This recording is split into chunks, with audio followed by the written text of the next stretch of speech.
Hello, hello, hello. Good evening again.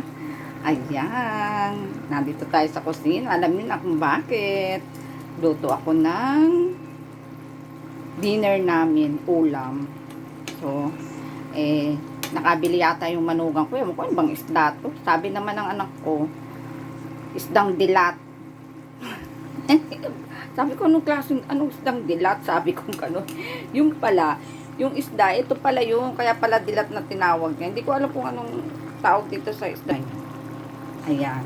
Malaki nga naman ang mata, kaya pala sabi ng anak ko, isdang dilat, gawa ng malaki yung mata. Sabi, tapos nilagyan ko ng talong, pinaksiw. Kasi gusto ng, manugang ko, paksiw ko daw. Kasi daw makapal daw itong balat.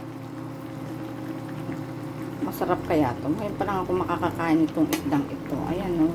Kulay pura. Pero hindi man siya bisugo. Kasi ang bisugo, iba eh. Ito hindi eh. Ang laki ng mata niya. Ayan.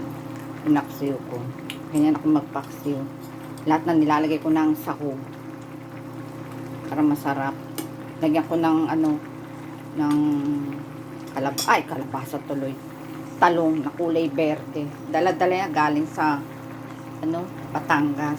Kaya yan ang aming ulam, guys. Yummy, yummy. Tagal na rin kami din nakakatikim ng ng paksiw. Ako, kailan ba yun? Nagluto ako, paksiw na Gigi. Ay, ako kasarap. Talaga. Pero yung maliliit na, maliit na Gigi. Kasi mas masarap yung maliit na Gigi. Yun nga lang, siyempre ihimay. Pero hindi, ultimo yung tinik talaga. Inalambot ko talaga.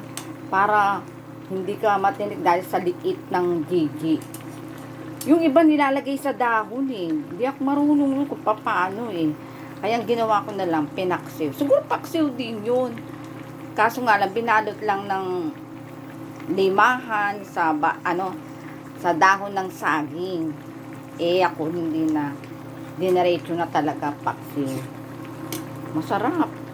Ilang araw ko din inulam yun. 3 araw talaga. Ang kalahati lang, magkano? Ang dami na. Dahil, siyempre, maliit lang, diba? So, ang dami talaga. Pero yung kalahati naman, pinrito ko na gusto na, ultimo, tinik talaga. Nakain talaga nila. Walang sayang. Talagang, ang lutong. Kasi palibasa maliit, kaya hindi mahirap yun, hindi ka matitinik. Siyempre, saka malutong, pati yung tinik niya, malutong. Kasi yun ang ginawa ko para wala ng tinik-tinik pang tatanggalin. Kasi maliit nga. Paano guys? Paluto na ito. Kain na tayo.